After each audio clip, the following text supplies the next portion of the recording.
السلام علیکم، آپ دیکھ رہے ہیں ہو کیا رہا ہے۔ میں ہوں Faisal Abbasi, group editor 92 news. Irshad Ahmed Arif sahab ساتھ ہیں، شکریہ ارشاد صاحب آپ کا۔ ایران، امریکہ اور اسرائیل جو جنگ کے اثرات ہیں وہ اب دنیا کو نظر آ رہے ہیں۔ آج بھی جو خام تیل ہے عالمی مارکیٹ میں، اس کی قیمتوں میں اضافہ ہوا ہے۔ نہ صرف اس کی قیمتوں میں اضافہ ہوا ہے بلکہ اب نئے ہرمز بند ہونے کے بعد تقریباً جو بیشتر حصے ہیں دنیا کے، ان کو تیل کی سپلائی رک گئی ہے۔ نہ صرف تیل کی سپلائی رکی ہے بلکہ خلیجی ممالک کے لیے جو ان کی درآمدات آنی تھیں وہ بھی بڑے پیمانے پہ سلسلہ رکا ہے۔ بہت بڑے آبادی ہے خلیجی ممالک کی جو ڈیپینڈنٹ ہے بالخصوص ایسنشیلز کے لیے، روزمرہ کی ضروریات کے لیے، کہ جو انہیں امپورٹ کرنی پڑتی ہیں، لیکن جو مشکلات ہیں وہ بڑھتی نظر آ رہی ہیں۔ ایران، امریکہ اور اسرائیل جنگ جو ہے،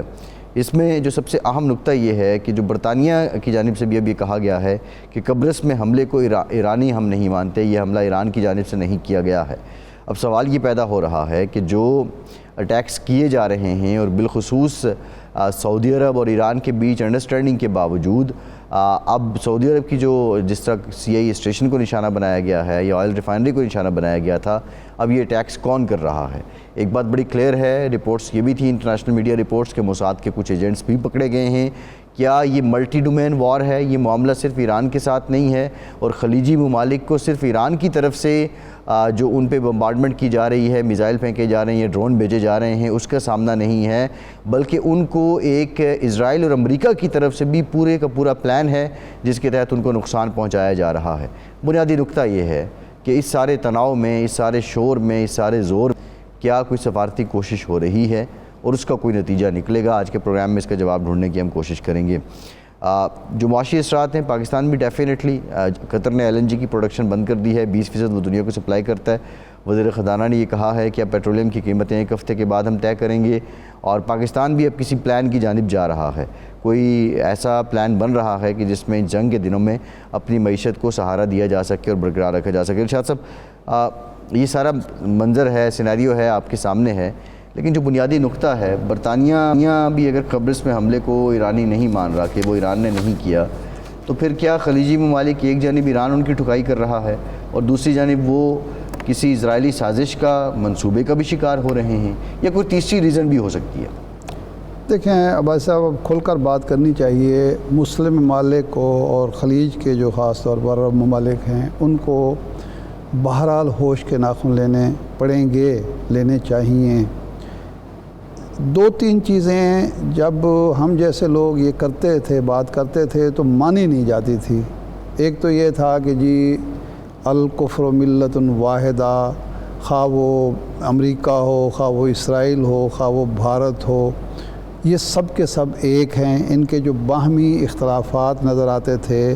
وہ ایسے گہرے نہیں تھے یا نظریاتی بنیادوں پر نہیں تھے، مفادات کا تھوڑا بہت اختلاف تھا کہ مسلمان مطمئن ہو جائیں کہ نہیں جی نہیں، فلاں بھی ہمارا دوست ہو سکتا ہے، فلاں سے بھی ہماری دوستی ہو سکتی ہے، فلاں سے بھی ہمارے تعلقات بہتر ہو سکتے ہیں، اور ہمیں مفادات کو دیکھنا چاہیے، نظریے کو، مذہب کو، عقیدے کو، ہمسائیگی کو دیکھنے کی ضرورت نہیں ہے۔ ایک تو یہ چیز اب ثابت ہو گئی ہے، جو اسرائیل اور امریکہ کا گٹھ جوڑ ہوا ہے،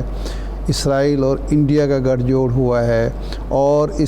انڈیا نے، اسرائیل تو خیر کھلا دشمن ہے ایران کا بھی، سعودی عرب کا بھی، باقی مسلمانوں کا، انڈیا نے جس طرح سے ایران نے چابہار دے دیا ان کو۔ ایران کے ساتھ تعلقات انڈیا کے ایک دور میں بڑے مثالی ہو گئے تھے، یہی حال سعودی عرب کا، UAE کا اور خلیجی ممالک کا تھا، لیکن آج کہاں ہے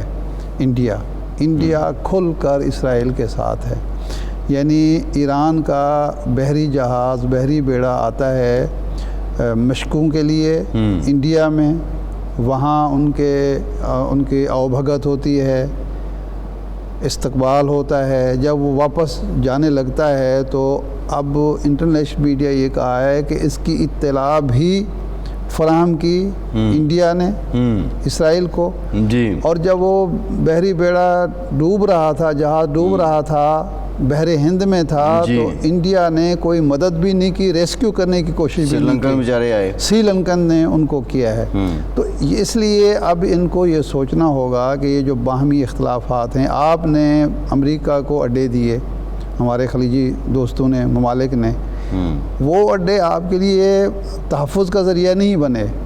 آپ کے لیے اب عذاب بن گئے ہیں، اب آپ کے نقصان کا باعث بن رہے ہیں۔ تو حاصل کیا ہوا؟ امریکہ تو آپ کی مدد کرنے کے لیے تیار ہی نہیں ہے۔ ایسے ہی ہے، امریکہ نے جتنی مدد اسرائیل کی ہے، کر رہا ہے، کرے گا، وہ تو کسی مسلم ملک کا کرنے کے لیے تیار نہیں ہے، کیونکہ وہ اسرائیل کے گریٹر اسرائیل منصوبے سے متفق ہے۔ یہ ایک پہلو ہے۔ ایک پہلو اور ہے، وہ یہ ہے کہ جو بات کی تھی معاشی مفادات کی، تو معاشی مفادات میں بھی تو کوئی آپ کو فائدہ نہیں ہوا۔ کیا فائدہ ہوا؟ جن ممالک نے اسرائیل کے ساتھ تعلقات بہتر کیے،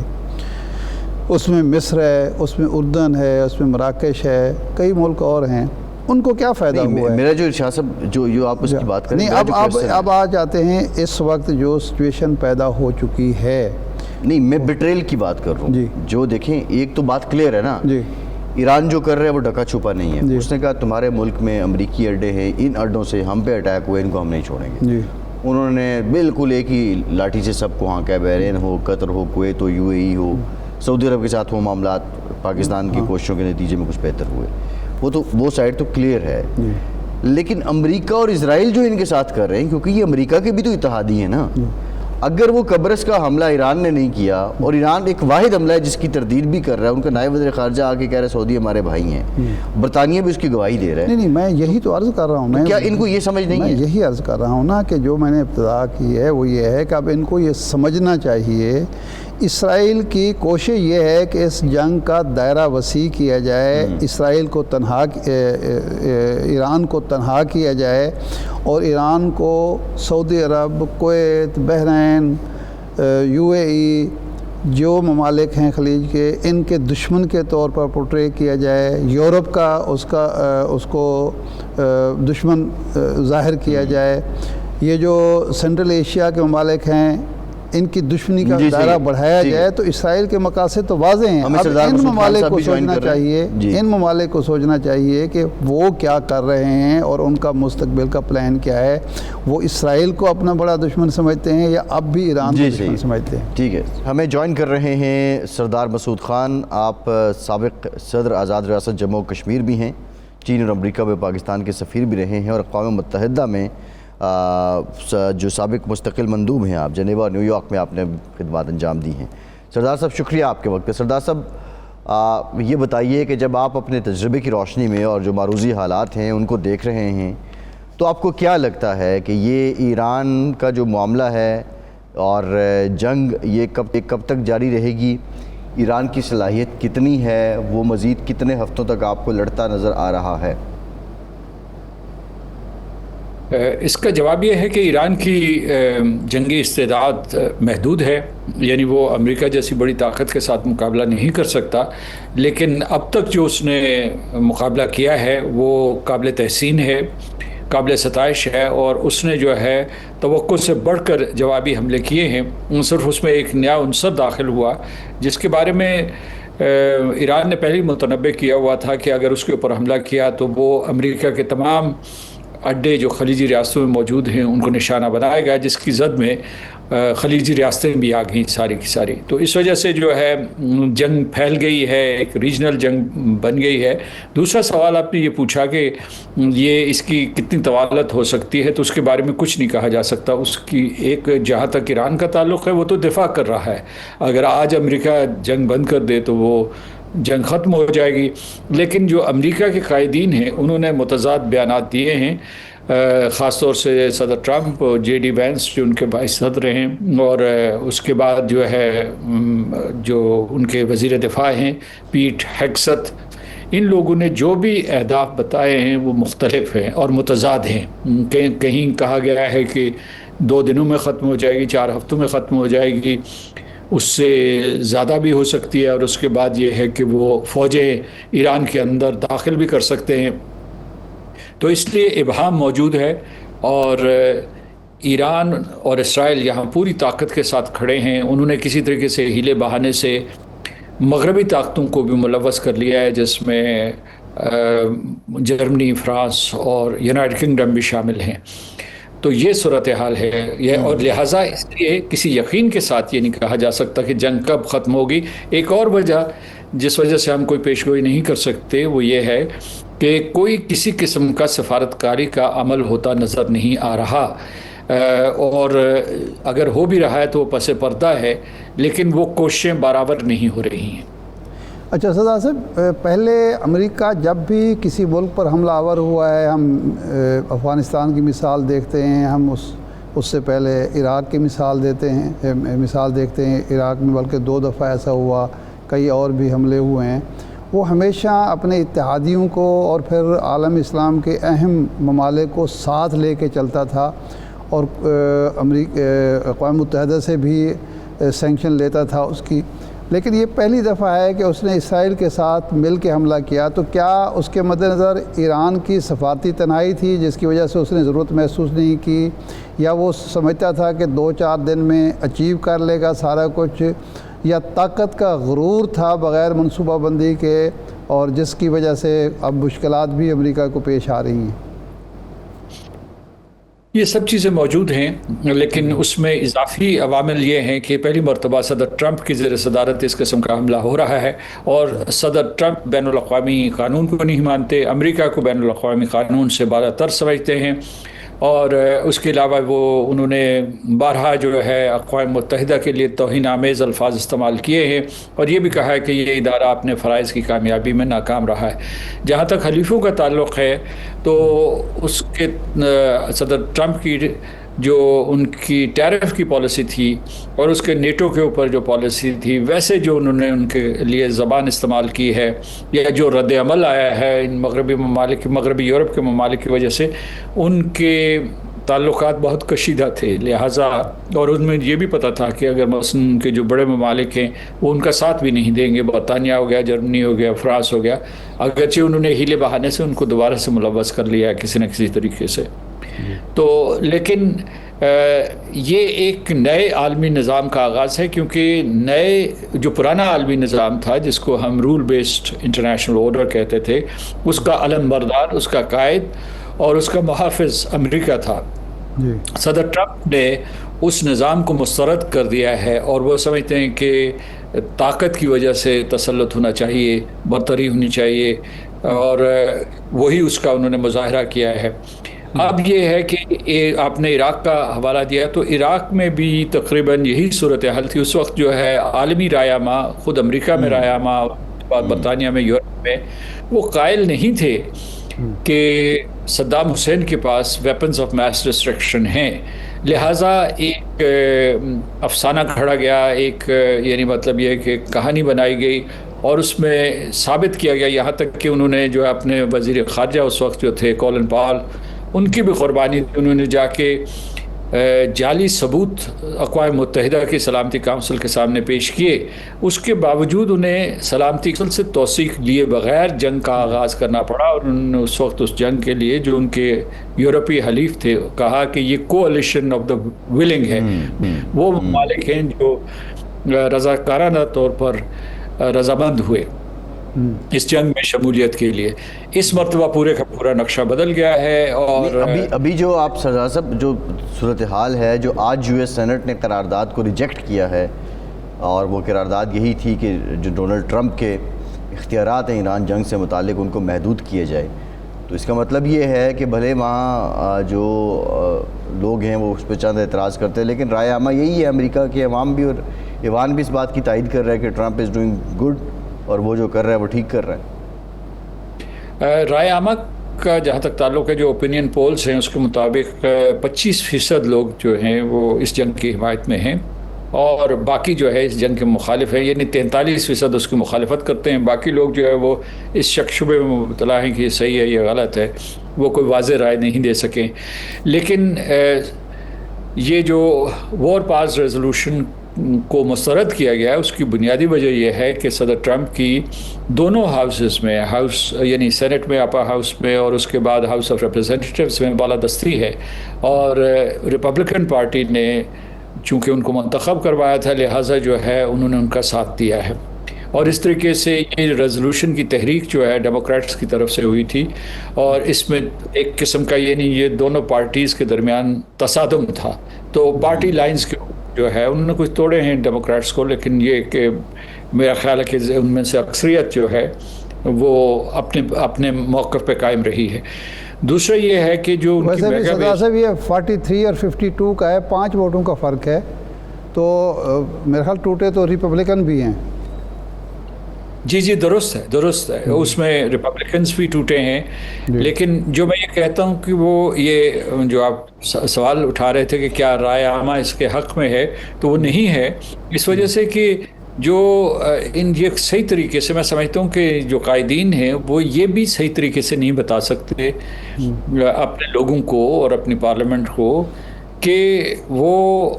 ان کے اہداف کیا ہیں اس جنگ کے سلسلے میں۔ دوسرا یہ ہے کہ صدر ٹرمپ جو جہاں بین الاقوامی قانون سے اپنے آپ کو بالا تر سمجھتے ہیں، اسی طریقے سے وہ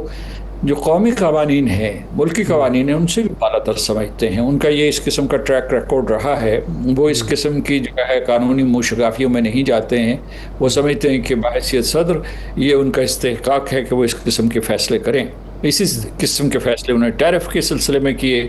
اور حالانکہ ان کے سپریم کورٹ نے ان کے خلاف فیصلہ دیا، لیکن انہوں نے اس فیصلے کا بھی کوئی احترام نہیں کیا۔ تو اس میں صدر ٹرمپ کی شخصیت کو درمیان میں رکھنا پڑے گا۔ دوسری چیز جو ہے، دوسری اہم ترین پہلو ہے، وہ ہے اسرائیل کا کردار۔ اسرائیل کا کردار جو مرکزی ہے، وہ پورے کے پورے اس منظرنامے میں ایک محور کے طور پر کام کر رہا ہے، اور اس وقت امریکہ اسرائیل کے تابع ہے۔ یہ نہیں ہے کہ اسرائیل کو بچانے کے لیے یا اسرائیل کو کوئی کسی قسم کا کوئی خطرہ لاحق تھا تو امریکہ کھدا ہے اس جنگ میں۔ صاحب یہ جو آپ پوائنٹ آپ کا ہے، یہ جو ترکیباً فیصل ہیں ان کا بھی موقف یہی سامنے آیا ہے۔ CNN پہ میں دیکھ رہا تھا، وہ کہہ رہے ہیں کہ یہ جو انہوں نے کہا کہ سرپرائز تھا آپ کے لیے، اس نے کہا سرپرائز جو ہے یہ ہمارے لیے نہیں ہے، ٹرمپ کا رویہ ہمارے لیے سرپرائز ہے کہ ٹرمپ اور امریکہ اس وقت ڈکٹیشن پہ نیتن یاہو اور اسرائیل کے چل رہے ہیں، اور ایجنڈا نیتن یاہو دے رہا ہے، اس پر عمل پیرا ٹرمپ ہیں۔ تو یہ جو صورتحال ہے، کیا یہ مسلم ممالک کو یا عرب ممالک کو پریشان نہیں کر رہی کہ ہم براہ راست اسرائیل کی زد میں ہے، اور امریکہ ہمارا دوست نہیں ہے بلکہ ہمارے دشمن کے ساتھ کھڑا ہے، اور ہمارے لیے اس نے مسائل تو جو پیدا کر دی ہیں، مزید آگے جا کے کیا ہوگا؟ امت مسلمہ میں وحدت نہیں ہے، اسلامی تعاون تنظیم موجود ہے لیکن اس کی آواز غیر مؤثر ہے، اور یہ کوششیں ہوتی رہی ہیں کہ کوئی کسی طریقے سے اتفاق رائے ہو۔ ویسے جو ہے خلیجی ریاستوں اور ایران کے تعلقات بہتر ہو گئے تھے، لیکن اسرائیل نے بڑی محنت کی۔ ابراہیم اکارڈز اسرائیل کی ایما پہ شروع کیے گئے، جو صدر ٹرمپ کی پہلی انتظامیہ تھی اس کے دوران، اور اس کا ایک مقصد تو یہ تھا کہ جو خلیجی ریاستیں ہیں اور عرب ممالک ہیں یا مسلمان ممالک، ان کی مخالفت اسرائیل کے خلاف جو مخالفت ہے اس کو کم کیا جائے۔ تو اس وجہ سے یہ آپ اس پورے کے پورے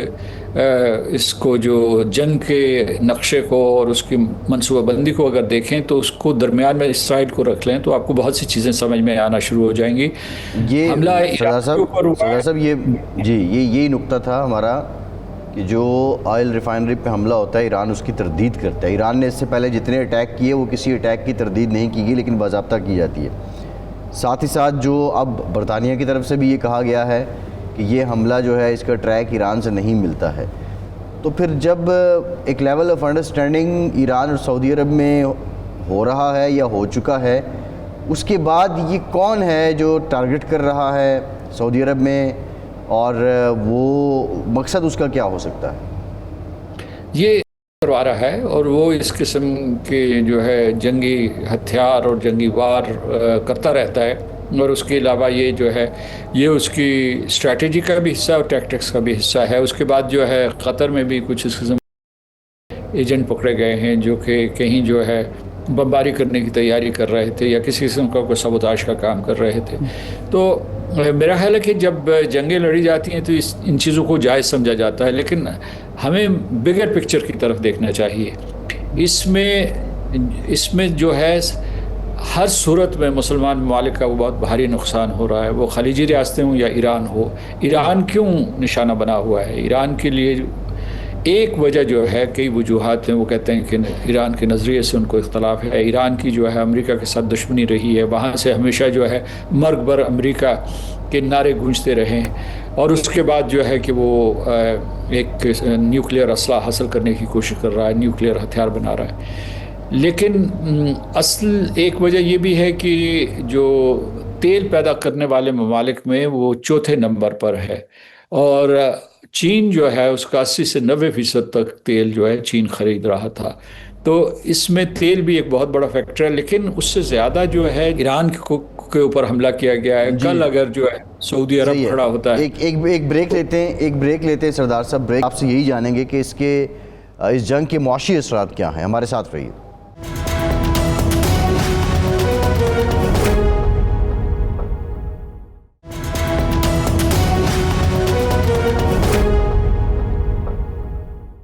پروگرام میں ایک بار پھر آپ کو خوش آمدید کہیں گے۔ سردار صاحب، آپ جو بات کر رہے ہیں، اب 2-3 بڑے امپورٹنٹ پہلو ہیں۔ جس طرح ایران کی جانب سے خلیجی ممالک کو ٹارگٹ کیا گیا، اور ایران کا جواز بھی کسی حد تک ٹھیک ہے کہ جو یہ سرزمین استعمال ہوئی کسی ملک کی ہو کے اور ان پہ اٹیک کیا گیا۔ اب مستقبل میں خلیجی ممالک کے آپس کے تعلقات اور ایران کے ساتھ تعلقات کس طرف جائیں گے، اور کیا اسرائیل میں اور امریکہ میں یہ سب کچھ کرنے کا مقصد یہ ان کے ذہن میں تھا کہ ایران نے اسی طرح اٹیک کرنا ہے، اور ان کا پلان یہی ہے کہ یہ مسلم ممالک آپس میں لڑتے رہیں، اور سب سے بڑا اکنامک کیا اس کا نقصان ہونے والا ہے جو مسلمان ممالک ہیں ان کو؟ اور سردار صاحب، بعض لوگوں کا کہنا یہ ہے کہ ایران اگر ان کو ٹارگٹ نہ کرتا تو اس کو سفارتی سطح پر بہتر حالات ملتے اور یہ ممالک جو ہیں اس کے دست و بازو بن سکتے تھے۔ دونوں باتیں درست ہیں۔ میں یہ کہوں گا کہ جو ایران اور خلیجی ریاستوں کے تعلقات چین کی ثالثی کے بعد بہتر ہو گئے تھے، اور گزشتہ برس جب امریکہ اور اسرائیل نے حملہ کیا تھا ایران کے اوپر، تو اس وقت جو ہے خلیجی ریاستوں نے ان حملوں کی مذمت کی تھی اور ان سے اپنے آپ کو دور کیا تھا، اس لیے کہ ایران نے ہمیشہ ان کو کہا ہے کہ آج ہم ہیں کل آپ ہوں گے، اور ان کو بھی اس بات کا احساس ہے۔ تو یہ وہاں یہ بھی کوشش ہے کہ یہ جو طاقتور خلیجی ریاستیں یا ایران ہیں، ان کے تعلقات بہت زیادہ قریبی نہ ہوں، کیونکہ اس سے بھی اسرائیل کو ایک خطرہ ہے۔ اور دوسرا یہ ہے کہ ایک منصوبہ یہ بھی ہو سکتا ہے کہ یہ جو خلیجی ریاستوں سے یہ جو چھوٹی چھوٹی ریاستیں وہاں انہوں نے بنائی ہوئی ہیں، یہ ایک قسم کی برطانیہ نے بنائی تھی، ان کو ٹروشل سٹیٹس کہتے تھے پہلے، کہ ان سے جو ہے آپ تیل خریدتے ہیں، پھر اس کے بعد ان کا آپ کو ان کا ہر طریقے سے خیال رکھنا پڑتا ہے، ان کو سیکیورٹی مہیا کرنی پڑتی ہے، کہیں یہ سوچنا بڑھ رہی ہو وہاں کے یہ تیل کو براہ راست حاصل کر لو، جیسے انہوں نے عراق میں حاصل کیا یا لیبیا میں حاصل کیا، کیونکہ جنگ کے بعد ایک یہ ہوتا ہے کہ تیل کے ذخائر کے اوپر قبضہ ہو جاتا ہے، اور یعنی انفارمل چینلز۔ حالیہ مثال وینزویلا کی ہے، وینزویلا کی بھی ہے کہ بھئی جائیں سیدھے جا کے وہاں تیل کے کنویں کے اوپر قبضے کریں، اور اس کے بعد جو آپ کے اپنے آئل ٹائکونس ہیں وہ اس کی سپلائی پہ اجارہ رکھیں، اور جس سے جو ہے امریکہ مستفید ہو یا مغربی ممالک مستفید ہوں۔ لیکن جو اسرائیل کا ایجنڈا ہے وہ اس سے بڑھ کر ہے۔ اسرائیل کا یہ ایجنڈا ہے کہ یہ ملک نہ صرف متصادم رہیں بلکہ کمزور ہوں، اور کوئی ملک اس کے سامنے کھڑا نہ ہو، اسی لیے اسرائیل نے جو ہے ایران کے اوپر حملہ کیا۔ اچھا، اب یہ فرمائیے کہ یہ جو اب صورتحال اس وقت بن گئی ہے، کیا آپ کو کوئی جنگ بندی کی امید نظر آتی ہے؟ کیا چین اور روس اور ترکی، سعودی عرب، پاکستان یہ کوشش کر سکتے ہیں، یا یہ جنگ کسی کی فتح اور کسی کی شکست جاری رہے گی، اور یہ کتنا عرصہ چل سکتی ہے؟ ایران کے پاس وسائل محدود ہیں، جذبہ بہت ہے، اور اس کے بعد جو ہے ان کے رہبر اعلیٰ کو شہید کیا گیا ہے، لہٰذا وہاں ایک قسم کا رد عمل کا جذبہ ہے اور وہ انتقام لینا چاہتے ہیں۔ لیکن یہ ہے کہ امریکہ دنیا کی سب سے بڑی طاقتور عسکری ریاست ہے، تو اس کا مقابلہ کرنا بہت طویل مدت تک ایران کے لیے ممکن نہیں ہوگا، کیونکہ اس کے پاس جو ہے میسائلز کے، ڈرونز کے محدود ذخائر ہوں گے، اور یہ جنگ جو ہے یہ کینیٹک ہے، یعنی یہ الفاظ کی جنگ بھی لڑ رہی ہے، لیکن اگر آپ کے جو ہے وہ یہ کہہ رہا ہے، اسرائیل یہ کہہ رہا ہے، امریکہ یہ کہہ رہا ہے کہ انہوں نے فضا کے اوپر کنٹرول حاصل کر، ایران کی فضا کے اوپر کنٹرول حاصل کر لیا ہے، اور اسی طریقے سے ان کے بہت سے بحری جہازوں کو بھی نقصان پہنچا ہے، جو تو اس وجہ سے یہ جنگ اگر طوالت اختیار کرتی ہے تو اس میں ایران مقابلہ نہیں کر سکے گا، لیکن جو امریکی قیادت نے اہداف مکمل طور پر واضح نہیں کیا، اگر وہ چاہتے ہیں کہ یہاں خانہ جنگی شروع کروائی جائے، کیونکہ خانہ جنگی اگر شروع ہوتی ہے تو ایسے دھڑے بن جاتے ہیں جن دھڑوں میں سے کچھ دھڑوں سے وہ رابطہ کر لیتے ہیں، جو صورتحال عراق میں ہوئی تھی یا جو صورتحال لیبیا میں ہوئی تھی۔ اور سردار صاحب یہ بتائیں، جی سردار صاحب یہ بتائیے گا کہ جو روس ہے اور چین ہے، اس ساری صورتحال میں مذمت کے علاوہ کیا کردار کیا ہے؟ کیونکہ ظاہر ہے اگر ایران میں آ کے امریکہ بیٹھتا ہے یا اسرائیل بیٹھتا ہے تو ایک خطرہ چین کے لیے بھی ہے، روس کے لیے بھی ہے۔ آپ سمجھتے ہیں کہ ان کا کردار اتنا ہی ہو سکتا تھا جتنا انہوں نے ادا کیا ہے، یا وہ اپنا جو کردار ہے اس کو پوری طرح ادا نہیں کر رہے؟ درپردہ وہ مدد کر رہے ہیں ٹیکنالوجی کے سلسلے میں، اور جس حد تک ممکن ہے، کیونکہ ابھی جو ہے آبنائے ہرموز بھی بند ہو گئی ہے، تو پہلے آبنائے ہرموز کے بند ہونے سے پہلے یا اس جنگ کے شروع ہونے سے پہلے چین جو ہے ایران کے تیل کا سب سے بڑا خریدار تھا اور ٹیکنالوجی بھی ان کو مہیا کرتا تھا، تو یہ بھی ایک قسم کی مدد تھی۔ اور جو روس اور ایران ہیں ان کے آپس میں اسٹریٹجک تعلقات ہیں، ڈرونز اور میسائلز کے سپلائر رہی ہے، جو روس کی طرف سے بیلسٹک میسائلز کی جو بھی ٹیکنالوجی ہے، اور ان کی طرف سے ان کے ڈرونز جو ہیں، ایران کے بنے ہوئے ڈرونز اتنے کارگر تھے کہ وہ یوکرین کے خلاف بھی استعمال کیے ہیں روس نے۔ دوسری طرف آپ نے ارشاد عارف صاحب نے یہ اس پہلو کی طرف ہمیں توجہ دلوائی تھی کہ کیا روس، پاکستان، ترکیے، مصر جو ہے اس قسم کے ممالک کو سفارتکاری کی کوشش کر سکتے ہیں، تو جو ہماری اطلاعات ہیں کہ پس پردہ یہ کوشش کر رہے ہیں، لیکن وہ کوششیں کامیاب نہیں ہو رہی۔ تو اس میں انڈونیشیا جو ہے اس نے باقاعدہ یہ پیشکش کی ہوئی ہے، انڈونیشیا ان 8 ممالک میں شامل ہے جن نے صدر ٹرمپ سے لابی کیا تھا کہ آپ غزہ میں جنگ رکوائیں اور جنگ بندی کروائیں، تو خیر اس کی وجہ سے وہ 20 نکاتی فارمولہ وجود میں آیا تھا اور اس کے بعد بورڈ آف پیس قائم ہوا تھا۔ ان کا کچھ اثر و رسوخ ہے، لیکن امریکہ کے اندرونی دباؤ بھی بہت زیادہ ہے، مثلا صدر ٹرمپ کے اوپر ان کے ایپسٹین فائلز کی وجہ سے وہاں بہت بڑی کنٹروورسی ہے۔ اس سے بھی لوگ جو ان کے ناقدین کہہ رہے ہیں کہ یہ جنگ جو ہے اس وسیع پیمانے پہ اس لیے چھیڑی گئی کہ اس سے توجہ ہٹائی جائے۔ خیر یہ ان کا اندرونی معاملہ ہے، لیکن اس کی سزا جو ہے وہ یہاں خلیجی ریاستیں اور ایران بھگت رہے ہیں۔ تو اس وقت جو ہے سفارتکاری کی کوششیں جاری رہنی چاہیے، پاکستان کو اس میں بہت ہی فعال کردار ادا کرنا چاہیے، لیکن یہ کہ جلد نتائج اس کے آ جائیں گے اس کے بارے میں کچھ نہیں کہا جا سکتا، کیونکہ امریکہ نے قسم کھائی ہوئی ہے اور ان کے جو وزیر دفاع ہیں ان کا لہجہ بہت تند اور تیز ہے، یا ان کے جو chairman joint chiefs of staff ہیں ان کی طرف سے جو ہے وہ آ رہا ہے کہ کس طریقے سے وہ ہر جگہ پہ ہر سفیر میں حاوی ہو رہے ہیں۔ تو اس وجہ سے یہ سفارتکاری کیا کامیاب ہوگی، یا وہ صرف یہ ہے کہ پہلے ایران کو مکمل طور پر چت کرنا چاہتے ہیں اور اس کے بعد واپس لوٹیں گے؟ اچھا سردار صاحب، آخری سوال یہ کہ ایک تو ہے کہ طاقت، عسکری طاقت امریکہ کی، لیکن یہ جو ریاستیں، گلف ریاستیں جس طرح مشکل کا شکار ہو چکی ہیں، وہاں جو امریکی بیسز ہیں ان پر حملے ہو رہے ہیں اور کارگر ہو رہے ہیں، یہ جو نقصانات کیا یہ ٹرمپ پر دباؤ ڈال سکتے ہیں، یا یہ ریاستیں جو متاثر ہو رہی ہیں یہ دباؤ ڈال سکتی ہیں کہ آپ جنگ بند کریں اور سفارت کا راستہ اختیار کریں؟ اس صورت میں جب یہ عالمی منڈیوں میں بحران پیدا ہو جائے، ابھی تک جو ہے جو مشرقی ایشیا کی عالمی منڈیاں ہیں جو یا ان کی جو قومی منڈیاں ہیں ان میں یقیناً ایک تلاطم برپا ہوا ہے۔ اس میں ذکر کروں گا جاپان کا، کوریا کا اور دوسرے جو ممالک ہیں وہاں جو ہے اس کے نیچے جو جنوب مشرقی ایشیا میں بھی وہاں اس کا، اور چین ظاہر ہے براہ راست متاثر ہوا ہے، لیکن امریکہ کی اسٹاک ایکسچینج بہت زیادہ متاثر نہیں ہوئی، اور تیل کی قیمتیں بڑھی ہیں لیکن بہت زیادہ نہیں بڑھی ہیں۔ تو اس وقت تک اور جو امریکہ میں افراط زر نے کوئی اس قسم کی کوئی تبدیلی نہیں آئی، تو جب تک یہ ان کے میکرو اکنامک انڈیکیٹرز مستحکم ہیں تو وہ اس جنگ کی حدت کو محسوس نہیں کریں گے، اور پھر جو ہے وہ اس قسم کی جو موجودہ صورتحال ہے وہ ان کے فیصلوں کے اوپر اثر انداز نہیں ہوگی۔ آنے والے ہفتے میں پتہ چلے گا کہ کیا کوئی مارکیٹ کریش کرنے والی ہے، کیا وہاں جو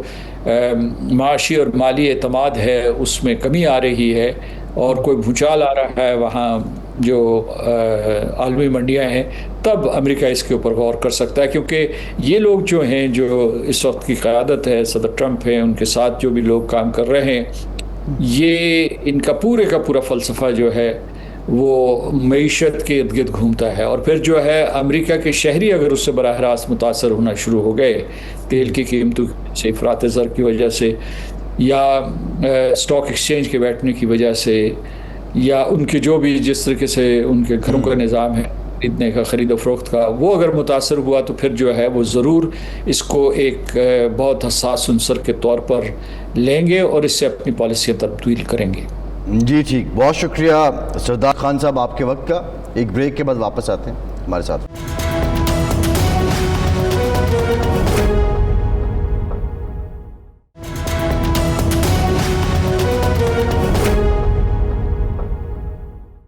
بریک کے بعد ایک بار پھر سے آپ کا خیر مقدم کریں گے۔ ہمیں جوائن کیا ہے پاکستان کے ماہ ناز معیشت دان ڈاکٹر خاقان نجیب صاحب نے۔ ڈاکٹر صاحب thank you very much. Doctor صاحب، جنگ کے اثرات پاکستان تک بھی پہنچ چکے ہیں، اور ایک خبر یہ بھی آئی ہے کہ جو کھاد کی صنعت ہے ان کو گیس کی سپلائی کم کی جا رہی ہے۔ دوسری خبر یہ بھی آئی ہے کہ پیٹرولیم اور جو انرجی کی قیمتیں ہیں اب ان کو ہفتہ وار ریویو کیا جائے گا۔ تو آپ کیا سمجھتے ہیں اس وقت، آپ کی ان پٹ یا آپ کی سجیشن کیا ہے؟ موجودہ حالات کیونکہ انپریڈکٹیبل ہیں، پاکستان کی اپروچ جو اس وقت وزارت خزانہ لے رہی ہیں اقدامات وہ درست ہے یا کچھ مزید ہمیں کرنا چاہیے، مزید پرو ایکٹیو ہونا پڑے گا؟ تو فیصل، سب سے پہلی امپورٹنٹ بات تو یہ ہے کہ کیا یہ کنفائنڈ کانفلکٹ ہوتا ہے یا یہ 4-1 ہفتے چلتا رہتا ہے؟ اب تو لگ ایسے رہا ہے کہ ابھی بھی جو ریسنٹ موسٹ جو ایران نے ریٹیلیٹ کیا ہے کہ کانفلکٹ جو ہے وہ تھوڑا سا لمبا چلے گا، ہم 5ویں-6ٹھے دن میں آ گئے ہیں، but couple of weeks down the road یہ چلے گا۔ جو بھی آئل امپورٹنگ کنٹریز ہیں، جو $70 کا تیل تھا اس وقت $84 پہ ہے، سو اگر 10-15% منیمم چینج آ گیا ہے تو ان کو امپیکٹ جو ہے وہ سب سے زیادہ ہوتا ہے۔ پاکستان ابھی بھی بیشتر اپنی انرجی نیڈز امپورٹ کرتا ہے، تو سب سے پہلی تو یہ بات ہے۔ اب LNG بھی امپورٹ کرتے ہیں۔ دیکھیے، any policy maker at the health the very first day, میں نے 3 دن پہلے ایک ٹویٹ کیا ہے فیصل کہ پاکستان کو کیا کرنا چاہیے۔ Demand side management should have been the first course of action جو پاکستان کو کرنا چاہیے، آج بھی وہی ہے۔ What does that mean? That means school college بند کر دینے چاہیے، کووڈ کی طرح ورک فرام ہوم کر دینا چاہیے، ٹرانسپورٹ کی پولنگ لگا دینی چاہیے، لائٹس سارے شہروں کی منیمائز کر دینی چاہیے، کیونکہ رات کو جب ریمپ اپ کرتے ہیں، آئی ایم شیور کہ اس وقت سب کو معلوم ہے نا کہ ہم واٹر تو کم ہو رہا ہوتا ہے تو آپ فاسل فیول سے ریمپ اپ کر رہے ہوتے ہیں۔ سو ایک تو یہ اقدامات لے چکے ہونے چاہیے تھے، گورنمنٹ سوچ رہی ہے، بہت اچھی بات ہے۔ آئی ہوپ کہ اس کو جلد از جلد کر لیں گے، کیونکہ یہ 6 دن اس میں بالکل نہیں گزارنے چاہیے تھے۔ These measures should have been curb کر دینی چاہیے تھی، بالکل ٹریول ساری آن لائن چلے جانا چاہیے تھا، اور یہ سب فیسلٹی ہم نے کووڈ میں کر کے دیکھی ہے۔ اسی طرح ریشنلائز کرنا پڑے گا، چاہے وہ فرٹیلائزر ہو، یہ دیکھتے ہوئے کہ اگر تو فرٹیلائزر موجود ہے ملک میں 3 سے 4 ماہ کا، تو فرٹیلائزر کو کرب کریں، بیکاز آبویسلی آپ کی LNG اگر اس وقت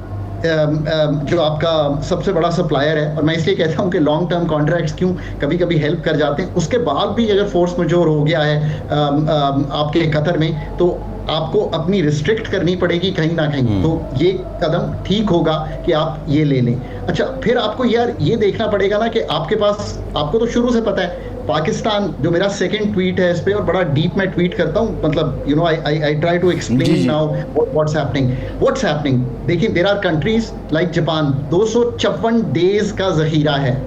254 days کا۔ what do you have 25 سے 28 دن کی پیٹرولیم، you have crude 15-20 سے بھی کم، اور and you have LNG LPG